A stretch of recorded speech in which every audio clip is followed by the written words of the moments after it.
But it had to end one way or another. All that's left now is to tell you about that last night.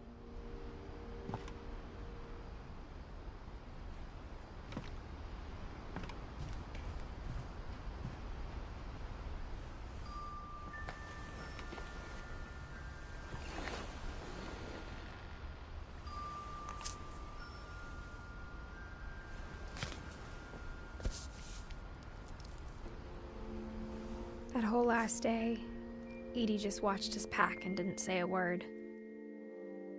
Until supper, when she raised her glass and said, "To our final night together, and all our final nights apart."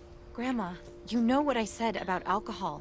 Some of your medications are very Edith, specific. I left a present for you in the hallway. Why don't you go open it? The grown-ups have to argue now. I'm sorry, you're right. We're all leaving tomorrow. Let's just enjoy our last... I'm not leaving. Edith, you're excused.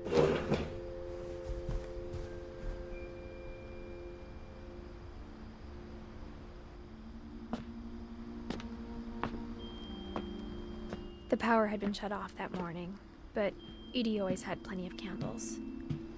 When my mom sealed the library, I don't think she knew about the other entrance. Or that Edie had a key to it.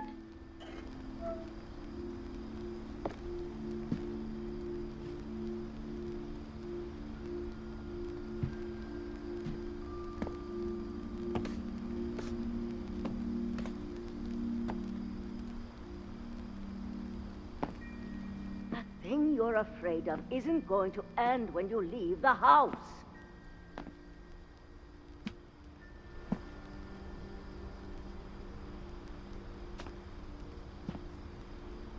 Edith has a right to know these stories. My children are dead because of your stories. I think it's best if Edith and I leave tonight. We'll have the nursing home send a van for you in the morning, okay?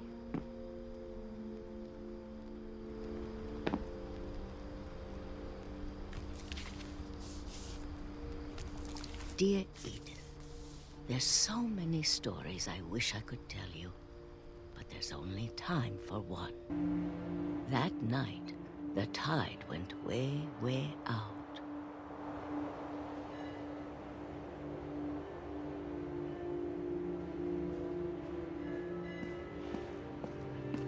It was the first and last time I ever saw the old house aground. There'd been an earthquake out in the middle of the ocean. They called it the lowest tide in 1,000 years. God, it smelled awful. You know, I've seen that house every day of my life.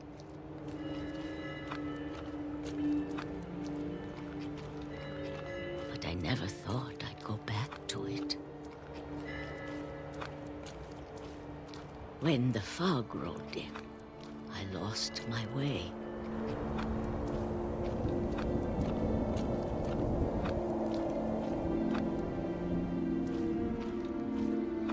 I got turned around.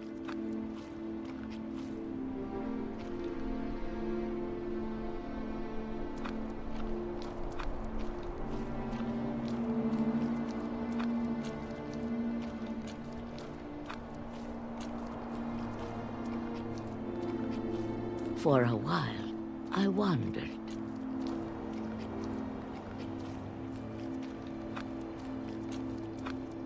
I started seeing things.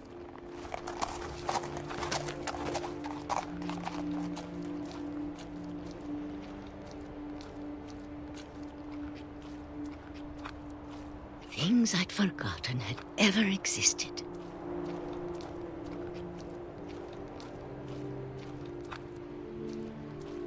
But when I saw them, they felt like old friends. That night, a lot of things came back to me.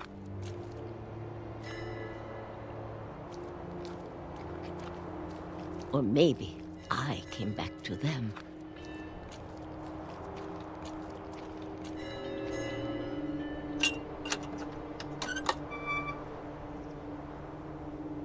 things I can't explain, but that I need you to try and... Edith, what are you doing in here? It's mine. Edith! Mom, you're gonna rip it! Let go!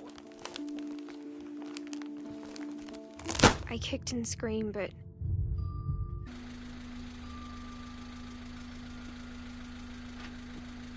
I never saw Great-Grandma Edie again. The next morning, the van came to pick her up, but she was already gone. After that, we moved around a lot.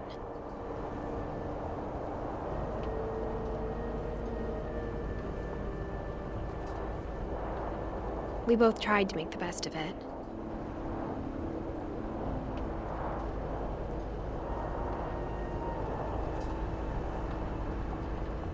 A few years went by.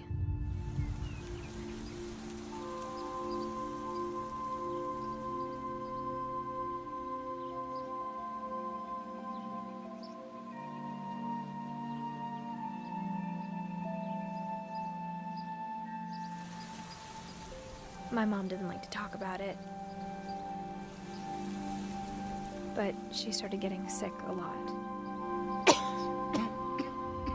The rest happened pretty quickly.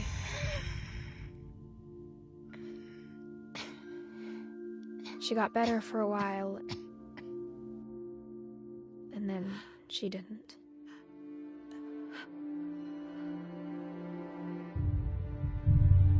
And then I was alone. The last Finch left alive.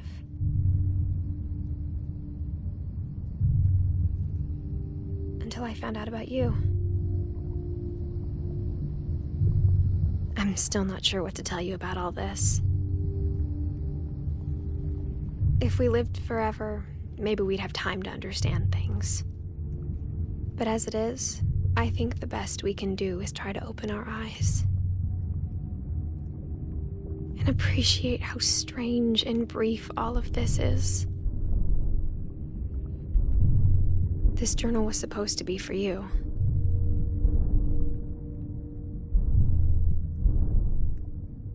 But now I hope you'll never see it. I just want to meet you and tell you all these stories myself. But I guess if you're reading this now, things didn't work out that way.